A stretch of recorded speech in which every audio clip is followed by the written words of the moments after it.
Welcome back, everybody. Yeshiva Drayon Hayudi ascending once again to the Temple Mount, as we do every month. With us is Rosh Yeshiva, Rabbi Yehuda Kreuzer, Rabbi Yisrael Ariel, Machon HaMikdash, some of the students. Join us, shall you, on our ascend to the Temple Mount.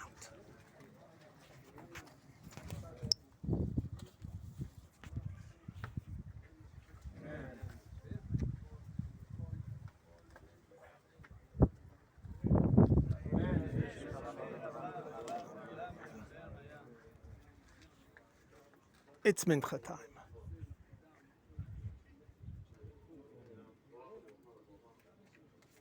Right here on the Temple Mount.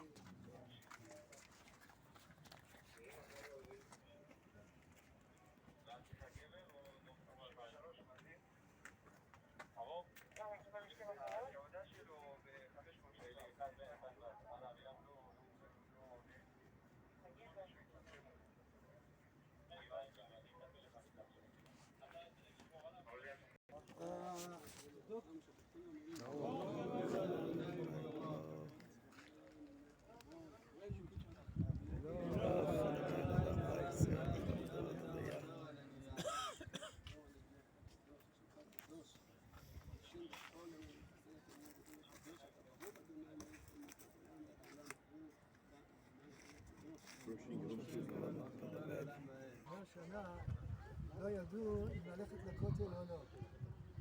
והרבה מגדולי ישראל אמרו שאסור ללכת לכותל. הדבז מביא, הרב של צפת, מביא בתשובה שלפי הכל בו, הרב לפי הכל בו, כנראה היה כותב לו מצוין בתבל בכל ענייני המקדש, והוא קבע שאסור ללכת לכותל. הרב יוסף מביא שבאחד העלונים, העיתונים התורניים שיצאו כנראה לפני 80-90 שנה, כותבים רבים מיראי השם נמנעים ללכת שמה. אז תמיד אני שואל איפה זה רבים מיראי השם? אז כותבים לא, יראי השם לפני 80-90 שנה לא הלכו לכותל.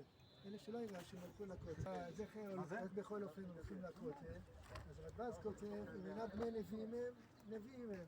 ואינם נביאים הם, בני נביאים הם. עם ישראל כבר יודע מעצמו מה לעשות. והרב יוסף ביביע עומר, מביא בספר התשובה שלו דבר מפעים. אומר, וכבר נהגו, מדינת ישראל דינו, וכל המשנה ונמנע מללכת לכותל, הרי הוא מן המטמיעים. זה נקבע על ידי שעניין מנהג, מדינת ישראל דין. אנחנו היום, Police are really moving us along today. There's a whole bunch of groups that are trying to get in. A lot of Jews coming up to the Temple Mount this morning on Rosh Chodesh Tammuz. אדוני, יש שם בזיעה בהמשך, אפשר בהמשך. חבר'ה, תמשיכו בבקשה במסלול. תמשיך לשם. רוצה לעלות שלא נעצר.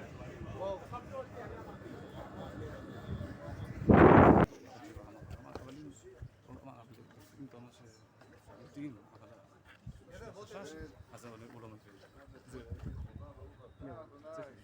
שמו. אנו ונעמודנו ניסים במקום הזה. כן יעשה לנו ניסימה אנחנו נעשה את הניסים כמו אלה.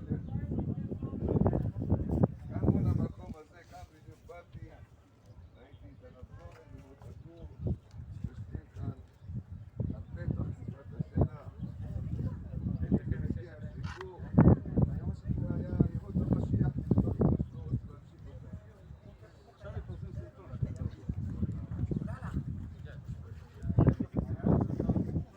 Rabbi Ariel blessing with God's name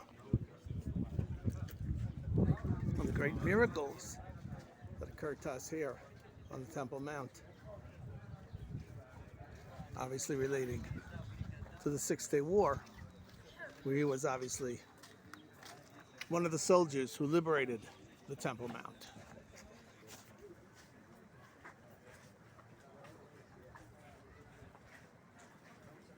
Etched inside one of the rooms here on the Temple Mount in Magen David.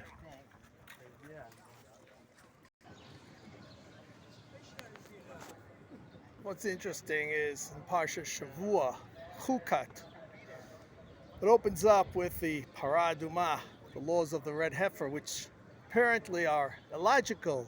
There's no reason, rhyme, or reason for them.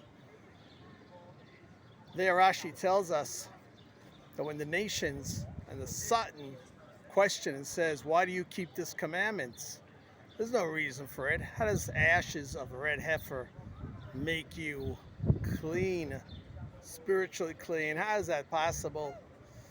So it's interesting.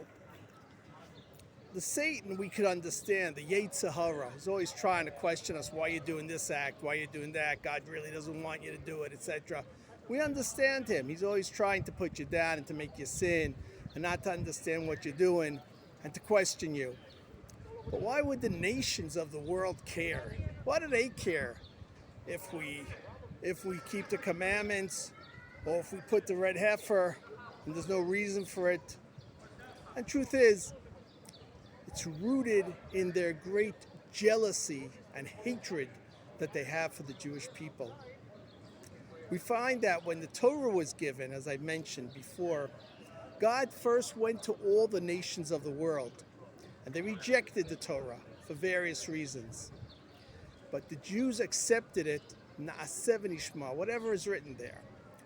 In truth and reality, all the mitzvahs, all the commandments, whether we understand the ones that we do and the ones that we don't, some are nice, some are not nice, but they're all coming as a command from the Kadosh Baruch Hu. That's the reason why we do them. No other reason. Not for our deep understanding, because sometimes it could be that a commandment doesn't find favor in our eyes, hard commandments, and so we don't want to do it. The bottom line is Ol Malchut Shamayim, accepting the yoke of heaven. That's what the nations rejected. They didn't want to do that. And so the nations have been rejected by God. True, individuals could attach themselves to the Jewish people, but nations, they were rejected. And that's what we have in this week's parsha. The jealousy that the nations say, why are you keeping this commandment? Reminds me of Rashi opening up with the first commandment when he talks about the land of Israel belongs to the Jewish people, Bereshit. And the nations come up and says, you stole them. You stole the country, just like you hear today. The answer is Kadosh Baruch Hu gave us the land. That's really the bottom line of everything. This land is mine. God gave this land to me. And so when they bring up the arguments that we're racist, that we do this, that we do that, the bottom line, God gave it to us. And once you have that, there's no other arguments whatsoever. Once you realize that God commanded us, and that's what we're doing, and we're following His word, whether we understand it or not, that's what we do.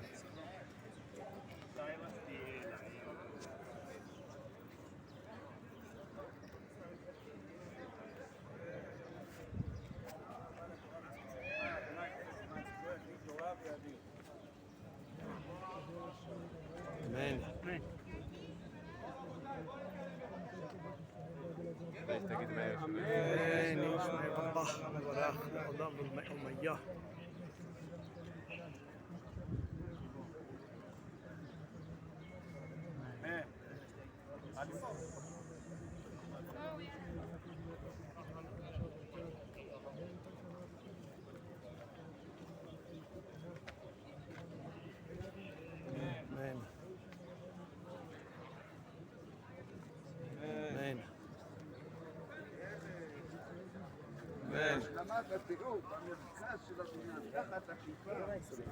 Thanks for being with us once again for Parsha Shavua. I'm Levi on Har HaBayit, the Temple Mount. Until next time.